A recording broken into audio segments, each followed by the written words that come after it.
बहुत खूब, बहुत खूब।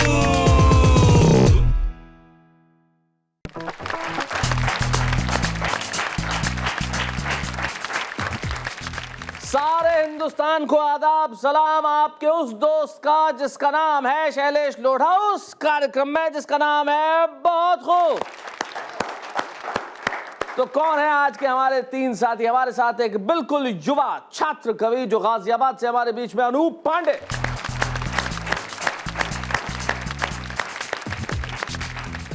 अनूप जी, आप शुरू से इतने ही दुबले हैं या इन दिनों डाइट पे हैं? नहीं सर, शुरू से ही। आपका साथ देने के लिए इस एपिसोड में आ रही है नई दिल्ली की ऋतु गोयल। नमस्कार ऋतु जी। देखिए, कवित्रियों से दूसरे लोग तो पूछते हैं कि कैसा चल रहा है आपका लेखन कार्य, और आपके शौहर पूछते हो कि क्यों चल रहा है आपका लेखन कार्य। जी नहीं, वो मेरे पहले श्रोता है और बड़े खुश होते हैं कि मैं लेखन में जुटी रहूं और उनके कान कम खाऊं। और किस दिन धमकाती है कि नहीं आज मान जाना तो 2 कविताएं सुना दूंगी, ऐसा तो नहीं करती कभी कभी? इसी डर से वो दूर रहते हैं। इसी डर से वो दूर रहते हैं। चलिए, वो भी प्रसन्न, आप भी प्रसन्न। चलिए, हम और प्रसन्न होते हैं और एपिसोड में बुलाते हैं आपका साथ देने के लिए फिल्मी गीतकार और हमारे बड़े मशहूर कवि वीनू महेंद्र। आइए पंडित जी, कैसे हैं? बस आपकी दुआ है। सब कुछ बढ़िया चल रहा है? तो आइए, जब सब कुछ बहुत अच्छा चल रहा है तो आप तीनों के लिए एक बार हम कहते हैं बहुत खूब। तो आज हमारे इस एपिसोड में हमारे साथ हैं एक छात्र जिसका नाम है अनूप पांडे, और हमारे साथ है ऋतु गोयल जो कवित्री भी हैं, सामाजिक कार्यकर्ता भी हैं और बहुत सारे काम करती हैं। मसलन एक NGO भी चलाती हैं और बुक फेयर भी लगाती हैं। और हमारे साथ हैं वीनू महेंद्र जो फिल्मों में गीत लिखते हैं, बड़े मस्त रहते हैं। इन्होंने एक नए लफ्ज़ का इजाद किया था, लवेरिया। तो आपको लवेरिया अब तक होता है नहीं होता है? होता तो है। होता तो है, मैं तो क्यों लगाया? मतलब होता है, कह रही होता तो है, पर इस तो का मतलब क्या था मालूम है? कि होता तो है पर होता कुछ नहीं है। ये तो बिल्कुल ठीक वैसा ही था। इसलिए पब्लिक सुन रही है। जी, पब्लिक सुन रही है। तो आइए आपके कुछ और किस्से सुनते हैं। वीनू महेंद्र, आइए।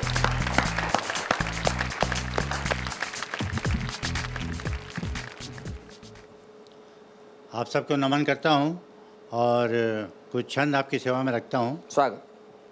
पगड़ी चाहे बदले लेकिन सर ना बदलना जी। एक तासा सीरियल में एक्टर ना बदलना जी। जब तक ना निकाले कोई घर ना बदलना जी। जब तक ना निकाले कोई घर ना बदलना जी। और बीवी चाहे बदले फोन नंबर ना बदलना। बहुत अच्छे, बहुत बढ़िया। और दूसरा छंद देखिए जी। जेलर ने कैदी से पूछा, सब कैदी के खत आते हैं लेकिन कभी खत क्यों तुम्हारे नहीं आते हैं। वाह। तुम किसी को खत लिखते हो ना कोई तुमको लिखता है। वाह। रिश्तेदारों से रिश्ते क्या तुमको नहीं प्यारे हैं। कैदी बोला वो भी हमको प्यारे, हम भी उनको प्यारे।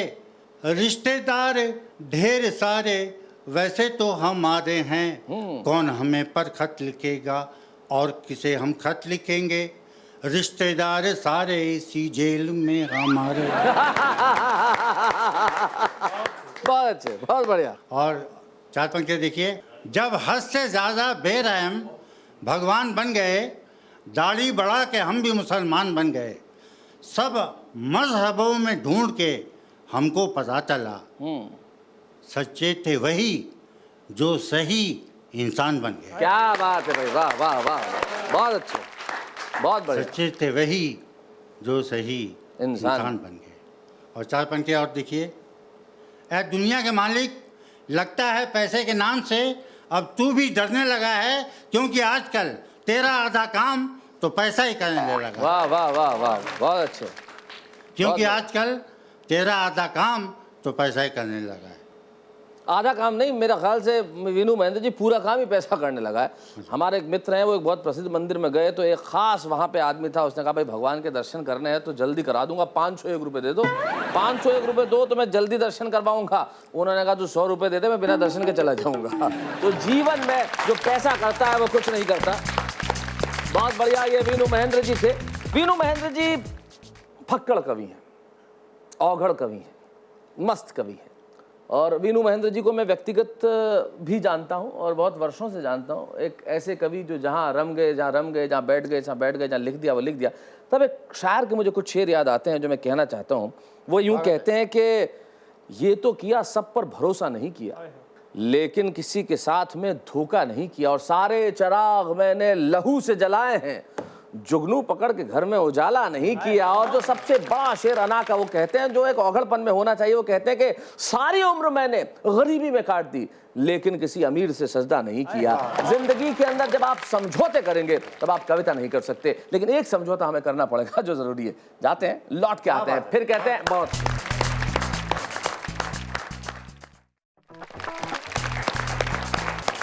स्वागत है आपका बहुत खूब में, और मैं जानता हूं कि आप हमारी प्रतीक्षा में बैठे हुए हैं। आप बड़ी मोहब्बत करते हैं हमसे। जीवन में जो मोहब्बत होती है ये सबसे बड़ी चीज़ होती है, और ये मोहब्बत किसी भी रिश्ते में हो सकती है। मोहब्बत करने के लिए ज़रूरी नहीं है कि एक युवक युवती से ही मोहब्बत करें। मोहब्बत आप अपने काम से कर सकते हैं, मोहब्बत आसपास के वातावरण से कर सकते हैं, मोहब्बत फूलों से, पत्तियों से, पेड़ों से, हर शय से कर सकते हैं। और कुछ रिश्ते से ऐसे होते हैं जो सिर्फ मोहब्बत की नींव से, मोहब्बत की नींव पे ही खड़े होते हैं। एक ऐसा ही रिश्ता होता है पिता का। यकीन मानिए, मैंने ढेरों कविताएं सुनी हैं और हजारों कविताएं इस देश के टेलीविजन पे लोगों को सुनवाई हैं, लेकिन जब पहली बार मैंने ऋतु गोयल की एक कविता सुनी, पिता, तो मुझे लगा शायद इस विषय पे इससे श्रेष्ठ नहीं लिखा गया। मैं बहुत जिम्मेदारी के साथ इस टेलीविजन के माध्यम से कहना चाहता हूँ इस देश के करोड़ों दर्शकों को, शायद इस विषय पर लिखी गई एक सर्वश्रेष्ठ रचना मैं आज आपको सौंपने जा रहा हूँ ऋतु गोयल के रूप में। जोरदार तालियों से स्वागत करें ऋतु गोयल।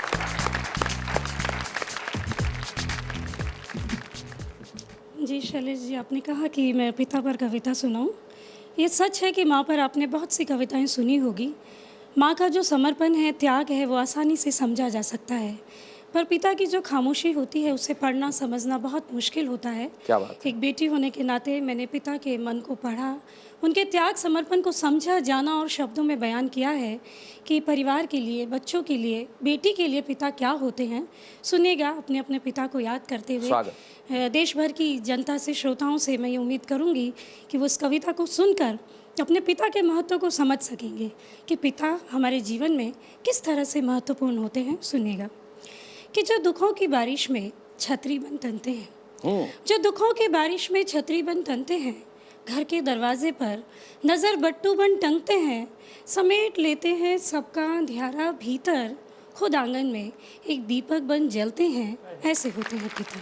क्या बात है, वाह खुद आंगन में एक दीपक बन जलते हैं, ऐसे होते हैं पिता। बेशक पिता लोरी नहीं सुनाते, माँ की तरह आंसू नहीं बहाते।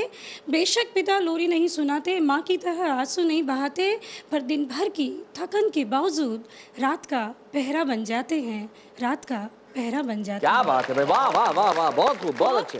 और पिता जब निकलते हैं ना सुबह तिनकों की खोज में, पिता जब निकलते हैं ना सुबह तिनकों की खोज में, किसी के खिलौने, किसी की किताबें, किसी की मिठाई, किसी की दवाई, परवास पर होते हैं घर भर के सपने। पिता कब होते हैं खुद के अपने। क्या बात है भाई, वाह वाह वाह वाह, बहुत बढ़िया, बहुत अच्छे। पिता कब होते हैं खुद अपने, क्या बात है। और जब सांझ ढले लौटते हैं घर को, और जब सांझ ढले लौटते हैं घर को, माँ की चूड़ियाँ खनकती है, नन्ही गुड़िया चहकती है, सबके सपने साकार होते हैं। पिता उस समय अवतार होते हैं। वाह वाह वाह। जवान बेटियाँ बदनाम होने से डरती है, हर गलती पर आंखों की मार पड़ती है।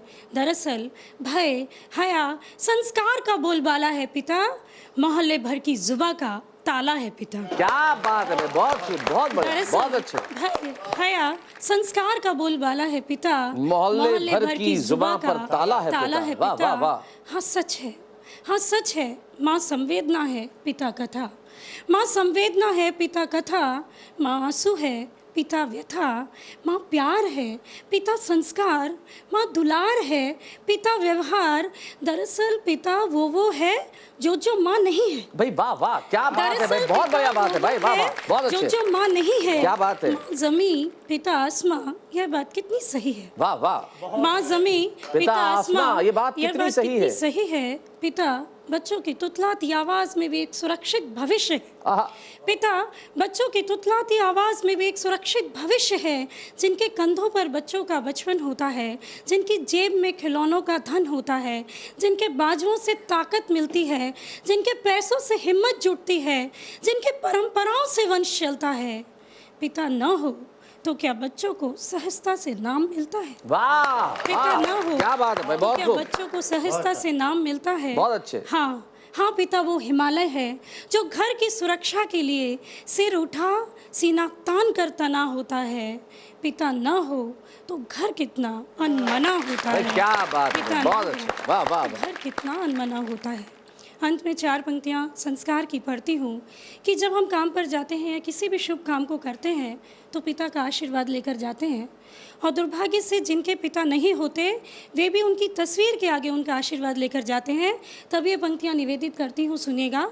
हाँ, पिता हो तो घर स्वर्ग होता है, पिता हो तो घर स्वर्ग होता है, पिता ना हो तो उनकी स्मृतियाँ भी अपना फर्ज निभाती हैं।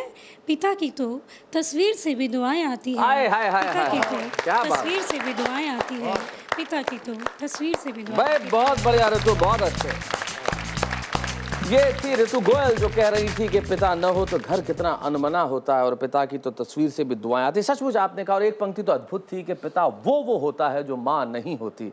मेरे ख्याल से ऋतु, जब तुमने लिखा होगा तब शायद तुम्हें एहसास नहीं होगा कि ये बहुत साधारण से दिखने वाली बात कितनी असाधारण है कि पिता वो होता है जो माँ नहीं होती।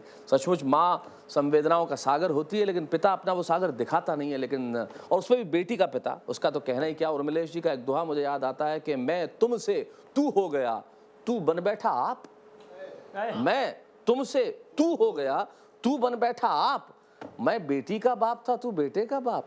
जीवन में बेटियों का बाप होना कितना मुश्किल होता है, उस पिता पे कविता सुना है ऋतु गोयल ने। लेकिन इस पिता में भी अगर आप वीनू महेंद्र जी, जैसे आपकी पिता वाली उम्र है और आपकी उम्र में आदमी कितना पिता होता है, ये भी देखने वाली बात है।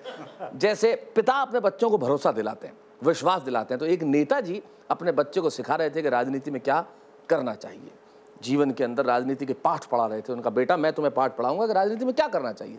बोले पहला पाठ, बोले जाओ छत पे जाओ, खड़े हो जाओ और वहां से कूदो, मैं खड़ा हूं, मैं तुम्हें थाम लूंगा, लेकिन एक बार छलांग लगा दो। ये साहस होना चाहिए जिंदगी में। पहला पाठ तुम्हें राजनीति का पढ़ाता हूं कि साहस होना चाहिए। बच्चे ने कहा छलांग लगा दोगे? बोले लगा दूंगा। और बच्चे ने कहा मैं छलांग लगाऊं? बोले लगा दो। आप पकड़ लेंगे? बोले पकड़ लूंगा। पिता नीचे खड़े हो गए, बच्चे को कहा छलांग लगा, उसने छलांग लगाई, पिता हट गए, बच्चा नीचे गिरा। बोले आप तो कह रहे थे मैं पकड़ लूंगा। बोले पहला पाठ बेटा, राजनीति में अपने बाप का भी भरोसा मत करना। इसलिए जीवन में ये पिता जो होता है भरोसा दिलाता है, लेकिन राजनीति एक ऐसी जगह है जहां वहां भरोसा भी नहीं होता। लेकिन आप हमारा भरोसा कीजिए। हम लौटते हैं ब्रेक के बाद। बहुत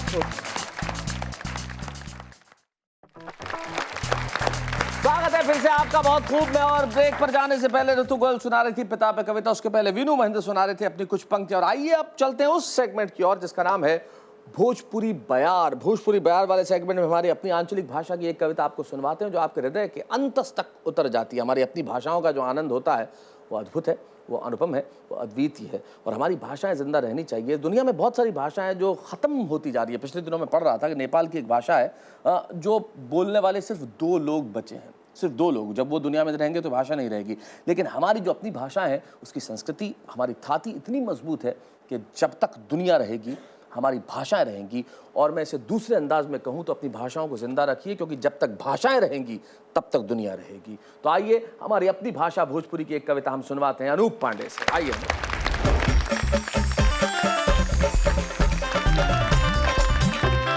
हमारे एक बहुत अच्छे शायर थे जो हम लोगों के बीच में अब नहीं रहे, अदम गोंडवी साहब जी। उनकी रचनाएं हैं कि काजू भुने प्लेट में, विस्की विस्की गिलास में, उतरा है राम राज विधायक निवास में। जो उलझ कर रह गई है फाइलों की जाल में, गांव में है रोशनी आएगी कितने साल में। उस गांव की रोशनी की बात मैं करता हूँ और उनकी सम्मान में ये कविता पढ़ता हूँ। सुनाइए। कि आग लागो बेरहा पर वैसन विकास में, गांव अबो खड़ा बा पहिल का इतिहास में। क्या बात है, बहुत अच्छे। गांव अबो खड़ा बा पहिल का इतिहास में, भूख खा के प्यास पी के, भूख खा के प्यास पी के लोग रोज सूते लें। किसान के कफनों भर के ताकत नहीं खे रुई में कपास में। क्या बात है भाई, बहुत खूब, बहुत बढ़िया, बहुत अच्छे। किसान के कफनों भर के ताकत नहीं खे रुई में कपास में। अंतर तक खिल जाएंगे पंक्तियां सुनिए कि जवान बेटी रहे कपार पर, भूख रहे पेट में। वाह। जवान बेटी रहे कपार पर, भूख रहे पेट में। किसान क्यों आत्महत्या करता है? मंगरू जहर खा के सूत गए ऊखी के खेत में। क्या बात है, बहुत खूब। मंगरू जहर खा के सूत गए ऊखी के खेत में।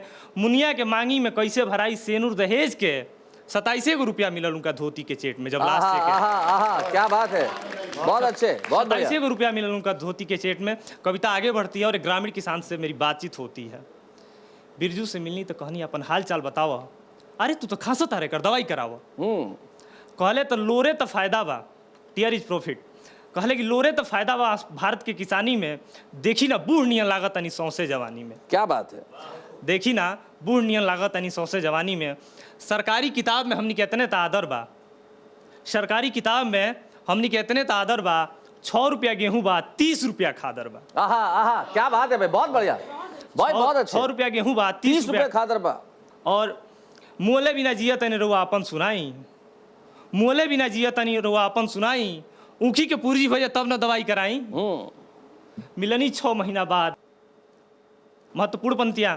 मिलनी 6 महीना बाद तो हमरो करेजा पिघल गई रहे। बिरजू के खांसी दवाई के अभाव में टीबी में बदल गई रहे। आहा आहा, बिरजू के खांसी दवाई के अभाव में टीबी में बदल गई रहे। रोत घर आंगन बा डहकता दिवाली और होली, रोत घर आंगन बा डहकता दिवाली और होली।